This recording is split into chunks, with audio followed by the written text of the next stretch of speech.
Hey everybody, it's actually Husky from the future here.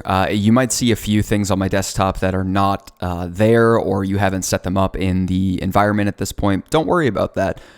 What I wanted to do was record a video because something actually just happened to me while I was recording a later video in this course, and it actually illustrates a really good point about troubleshooting your own tools. So I wanted to just record this to show you what I did in this scenario. So basically, it goes down like this. At a certain point in the analysis sections, I went to go use a tool, and it was this one right here, Procmon. I double-clicked, and it said, oh, we're searching for Procmon. We don't know where it is. Oh no, it looks like during the installation of Flare VM, it looks like a few of the tools, at least one of the tools, did not install properly. Now, what happens when this kind of thing happens? Do we just give up? No, absolutely not. What we can do is very briefly put our analyst workstation back on the internet and download the required tools so that we can keep rolling on in the course. And this is going to apply to the Procmon example that I'm about to show. But truth be told, anytime that you run into a tool that didn't install correctly, all of the tools in Flare VM are open source and available on the internet for free. So all you really need to do is Google the name of the tool and you'll be able to find it. So how do we get our analyst workstation back on the real internet? We'll go up to Machine and we'll click on Settings, and we'll go down to our Network section, and remember that we're on our host-only adapter network right here, and we're going to switch this back to NAT, Network Address Translation. Remember, we don't want this when we're actually detonating malware, but for the moment, just to be able to get back on the internet so that we can get our tools, we can go ahead and select the NAT network. And you might need to just restart here, so you'll go ahead and restart. All right, and we'll log back in with our password, and we'll go back to the desktop once it loads up.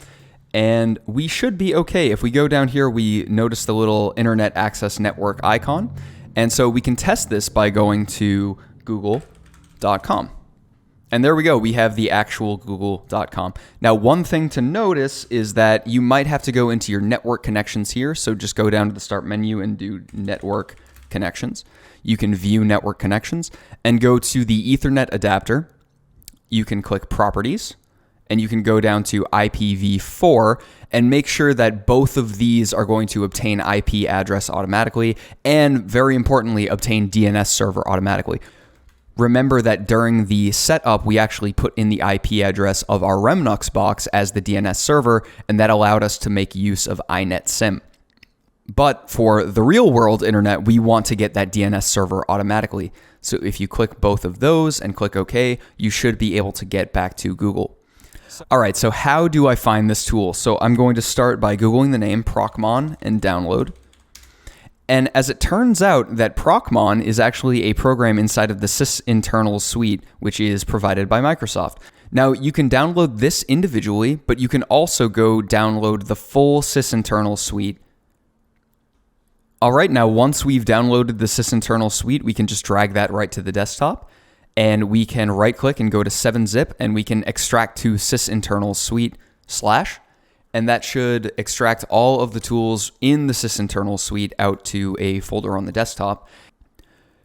And if we scroll down, we see that Procmon and Procmon64 are right here, and we can go ahead and double-click on that and run it. And so all is right in the world. So that's how to kind of cover the installation. If any of the installation of the tools goes wrong, you can go ahead and put your analyst workstation back on the internet, download the required tool. And of course, what we want to do, we want to reverse this as well. So go back to Settings, and we'll go down to Network and switch it from NAT back to host-only adapter on number 2. Remember, that was the one that we set up for our analyst network.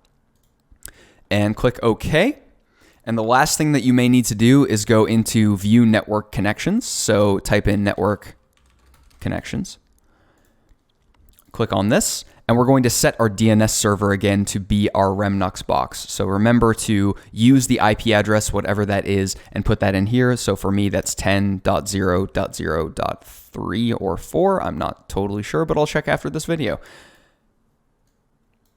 And you can go ahead and click OK on that. And then just for good measure, we're going to go ahead and give ourselves a reboot. And that's how to cover any tools that fail to install during the installation. So if that happens at any point in the course, just follow that methodology and you should be fine. All right, and that's just a little bit on the troubleshooting. Meet me in the next video.